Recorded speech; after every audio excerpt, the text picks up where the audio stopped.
Okay, back with another video. I just entered this trade about like an hour ago, and it just hit my stop loss. I do have a recorded video of me entering and explaining everything, but might as well just keep it into one video, explaining why I entered, where I did, stop loss placement and stuff like that, and just showing the loss. So pretty much entered this trade, this pair, GBPCHF for sales. All higher time frames are bearish, so that's something good. We all that all time frames are in sync. So on the weekly, the only rejection we had is from the EMA. Daily time frame, it rejected our area of interest right here, rejecting previous structure point, also giving us a rejection candle. And then on the 4 hour, we rejected this heads and shoulders right here. This is the point where I entered.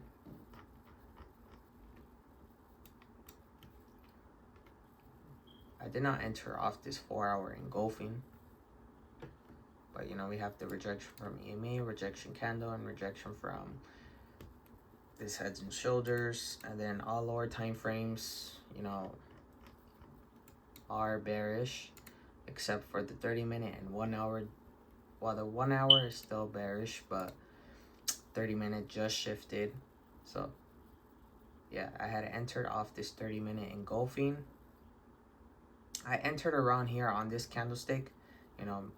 Maybe I could have waited for it to come down at least, but you just don't know.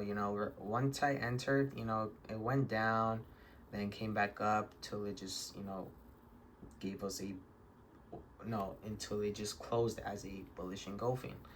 And yeah, from that point on, it just went straight up. The stop loss placement looks really small. I did not add 10 or 15 pips of breathing room. It just made sense for me to add the stop loss right there. I put it above this wick. So yeah, for it to get hit, means the 30-minute will shift. So it just makes sense to me. I'm not saying I was right or anything.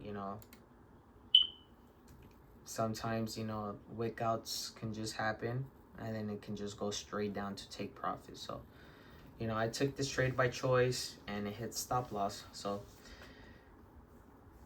yeah, it kind of looks bad, just placing a trade for it to hit stop loss in like 30 or 40 minutes. But yeah, we just gotta focus on the next trade. Right now it's looking bad. I think we're like $2,300 away from failing our challenge, but we're staying positive, and we're gonna take whatever we can from this trade, which there's pretty much nothing. We're just gonna see how this plays out. I don't think I'll be interested if it on the 4 hour if it does shift. So let's see what happens at 2 a.m. But we're not gonna, how can I say it, we're not going to say we're not in. Sometimes the 4 hour can shift bullish but still go straight down. So let's see what happens. But yeah, kind of sucks, but we took this trade by choice. Now we just focus on the next trade and do what's right, and follow our plan, and and stay disciplined and stay patient.